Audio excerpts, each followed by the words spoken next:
जय श्री गुरुदेव। जय श्री कृष्णा। भगवद गीता 14वां अध्याय। श्री भगवान बोले, संपूर्ण ज्ञानों में उत्तम और श्रेष्ठ ज्ञान को मैं फिर से कहूँगा, जिसको जानकर सबके सब मुनि लोग इस संसार से मुक्त होकर परम सिद्धि को प्राप्त हो गए हैं। इस ज्ञान का आश्रय लेकर जो मनुष्य मेरी सधर्मता को प्राप्त हो गए हैं, वे महासर्ग में भी पैदा नहीं होते और महाप्रलय में भी व्यतीत नहीं होते। हे अर्जुन, मेरी मूल प्रकृति तो उत्पत्ति स्थान है और मैं उसमें जीव रूप गर्भ का स्थापन करता हूँ।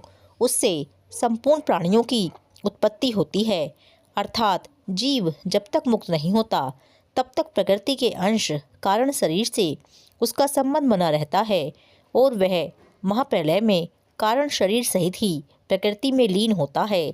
जब उस जीव के कर्म परिपक्व होकर फल देने के लिए उन्मुख होते हैं, तब महासर्ग के आदि में भगवान उसका प्रकृति के साथ पुनः विशेष संबंध स्थापित कर देते हैं।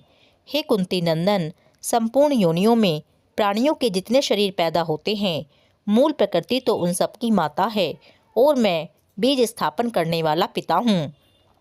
अर्थात 84 लाख योनियाँ, देवता, पितर, गंधर्व, भूत, प्रेत, पिशाच, स्थावर, जंगम, जलचर, थलचर, नभचर, जरायुज, अंडज, स्वेदज आदि संपूर्ण योनियों के जितने भी मूर्त, अमूर्त, व्यक्त, अव्यक्त शरीर हैं, उन सब में भगवान अपने चेतन अंशरूप बीज को स्थापित करते हैं।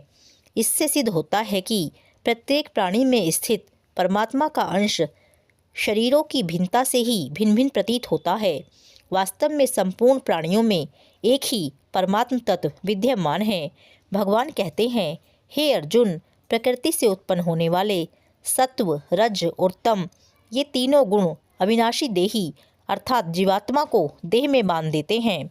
हे पाप रहित अर्जुन, उन गुणों में सत्वगुण निर्मल होने के कारण प्रकाशक और निर्विकार है। वह सुख की आसक्ति से और ज्ञान की आसक्ति से देही को बांधता है। हे कुंती नंदन, तृष्णा और आसक्ति को पैदा करने वाले रजोगुण को तुम राग स्वरूप समझो। वह कर्मों की आसक्ति से जीवात्मा को बांधता है। हे भरतवंशी अर्जुन, संपूर्ण देहधारियों को मोहित करने वाले तमोगुण को तुम अज्ञान से उत्पन्न होने वाला समझो। वह प्रमाद, आलस्य और निद्रा के द्वारा देह को बांधता है।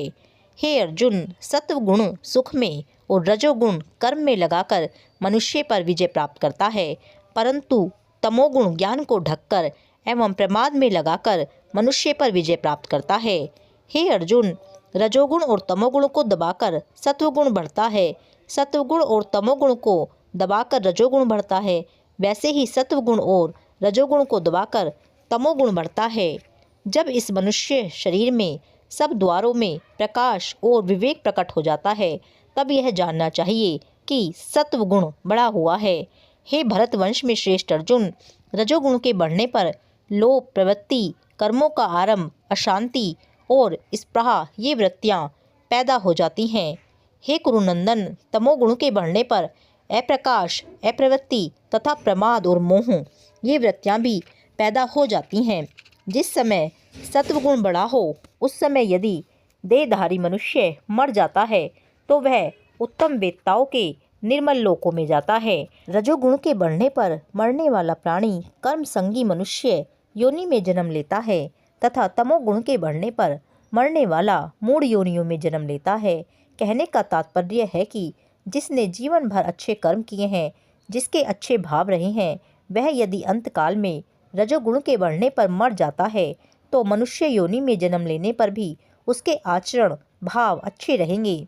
इसी प्रकार अच्छे कर्म करने वाला यदि अंतकाल में तमोगुण के बढ़ने पर मर जाता है तो पक्षी, पशु आदि मूढ़ योनियों में जन्म लेने पर भी उसके आचरण भाव अच्छे ही रहेंगे। रजोगुण में राग अंश ही जन्म मरण देने वाला है, क्रिया अंश नहीं। पदार्थ, क्रिया अथवा व्यक्ति किसी में भी राग हो जाएगा तो वह मनुष्य योनि में ही जन्म लेगा। मनुष्य स्वाभाविक कर्म संगी है, क्योंकि नए कर्म करने का अधिकार मनुष्य योनि में ही है। भगवान कहते हैं, विवेकी पुरुषों ने शुभ कर्म का तो सात्विक निर्मल फल कहा है, राजस कर्म का फल दुख कहा है और तामस कर्म का फल अज्ञान अर्थात मूढ़ता कहा है। सत्वगुण से ज्ञान और रजोगुण से लोभ आदि ही उत्पन्न होते हैं। तमोगुण से प्रमाद, मोह एवं अज्ञान ही उत्पन्न होता है। सत्वगुण में स्थित मनुष्य ऊर्ध्वलोकों में जाते हैं। रजोगुण में स्थित मनुष्य मृत्युलोक में जन्म लेते हैं और निंदनीय तमोगुण की वृत्ति में स्थित तामस मनुष्य अधोगति में जाते हैं। स्वामी जी कहते हैं, सात्विक, राजस अथवा तामस मनुष्य की गति तो अंतिम चिंतन के अनुसार होगी, पर सुख दुख का भोग उनके कर्मों के अनुसार ही होगा। अगर किसी के कर्म तो अच्छे हैं पर अंतिम चिंतन पशु का हो गया तो अंतिम चिंतन के अनुसार वह पशु बन जाएगा, परंतु उस पशु योनि में भी उसे कर्मों के अनुसार बहुत सुख और आराम मिलेगा। इसी प्रकार किसी के कर्म तो बुरे हैं पर अंतिम चिंतन के अनुसार वह मनुष्य बन गया तो उस मनुष्य योनि में भी उसे कर्मों के अनुसार दुख, शोक, रोग आदि मिलेंगे। भगवान बोले, जब विवेकी विचार कुशल मनुष्य तीनों गुणों के सिवाय अन्य किसी को करता नहीं देखता और अपने को गुणों से पर अनुभव करता है, तब वह मेरे सत्स्वरूप को प्राप्त हो जाता है। देहधारी विवेकी मनुष्य देह को उत्पन्न करने वाले इन तीनों गुणों का अतिक्रमण करके जन्म, मृत्यु और वृद्धावस्था रूप दुखों से रहित हुआ अमरता का अनुभव करता है। स्वामी राम सुखदास जी कहते हैं कि मनुष्य मात्र के भीतर यह भाव रहता है कि मैं बना रहूं, कभी मरूं नहीं। वह अमर रहना चाहता है। अमरता की इस इच्छा से सिद्ध होता है कि वास्तव में वह अमर है। यदि वह अमर न होता तो उसमें अमरता की इच्छा भी नहीं होती। उदाहरण के लिए हमें भूख और प्यास लगती है। इससे सिद्ध होता है कि ऐसी वस्तु है जिससे भूख और प्यास मिट जाती है। यदि ऐसी वस्तु न होती तो भूख प्यास भी नहीं लगती। अतः अमरता स्वतः सिद्ध है। परंतु जब मनुष्य अपने विवेक को महत्व न देकर शरीर के साथ तादात्म्य कर लेता है, अर्थात मैं शरीर हूँ ऐसा मान लेता है, तब उसमें मृत्यु का भय और अमरता की इच्छा पैदा हो जाती है।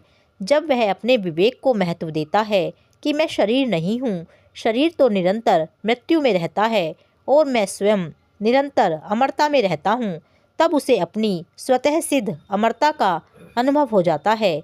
अतः साधक को चाहिए कि वह जन्म, मृत्यु, वृद्धावस्था आदि शरीर के विकारों को मुख्यता न देकर अपनी चिन्मय सत्ता अर्थात अपने होनेपन को ही मुख्यता दे। तब अर्जुन बोले, हे प्रभु, इन तीनों गुणों से अतीत हुआ मनुष्य किन लक्षणों से युक्त होता है, उसके आचरण कैसे होते हैं और इन तीनों गुणों का अतिक्रमण कैसे किया जा सकता है। तब श्री भगवान बोले, हे पांडव, प्रकाश और प्रवृत्ति तथा मोह ये सभी अच्छी तरह से प्रवृत्त हो जाएं, तो भी गुणातीत मनुष्य इनसे द्वेष नहीं करता और ये सभी निवृत्त हो जाएं तो इनकी इच्छा नहीं करता। अर्थात वृत्तियाँ एक समान किसी की भी नहीं रहती। तीनों गुणों की वृत्तियाँ तो गुणातीत महापुरुष के अंतःकरण में भी होती हैं, पर उसका उन वृत्तियों से राग द्वेष नहीं होता। वृत्तियाँ अपने आप आती और चली जाती हैं। गुणातीत महापुरुष की दृष्टि उधर जाती ही नहीं, क्योंकि उसकी दृष्टि में एक परमात्म तत्व के सिवाय और कुछ रहता ही नहीं। भगवान कहते हैं, जो उदासीन की तरह स्थित है और जो गुणों के द्वारा विचलित नहीं किया जा सकता तथा गुण ही गुणों में बरत रहे हैं, इस भाव से जो कोई अपने स्वरूप में स्थित रहता है और स्वयं कोई चेष्टा नहीं करता, जो धीर मनुष्य दुख सुख में सम तथा अपने स्वरूप में स्थित रहता है, जो मिट्टी के ढेले, पत्थर और सोने में सम रहता है, जो प्रिय अप्रिय में सम रहता है, जो अपनी निंदा स्तुति में सम रहता है, जो मान अपमान में सम रहता है, जो मित्र शत्रु के पक्ष में सम रहता है और जो संपूर्ण कर्मों के आरंभ का त्यागी है, वह मनुष्य गुणातीत कहा जाता है। और जो मनुष्य अव्यभिचारी भक्ति योग के द्वारा मेरा सेवन करता है, वह इन गुणों का अतिक्रमण करके ब्रह्म प्राप्ति का पात्र हो जाता है, क्योंकि ब्रह्मा का और अविनाशी अमृत का तथा शाश्वत धर्म का एकांतिक सुख का आश्रय मैं ही हूँ। तात्पर्य है कि भगवान की तरफ चलने से भक्त स्वतः और सुगमता से गुणातीत हो जाता है। इतना ही नहीं, उसे भगवान के समग्र रूप का भी ज्ञान हो जाता है और प्रेम भी प्राप्त हो जाता है। इसीलिए भगवान की सगुण साकार की उपासना करने से, उनका आश्रय लेने से भक्त को ज्ञान योग, कर्म योग और ध्यान योग तीनों की सिद्धि हो जाती है। 14वां अध्याय पूर्ण। जय श्री राधे, जय श्री कृष्णा।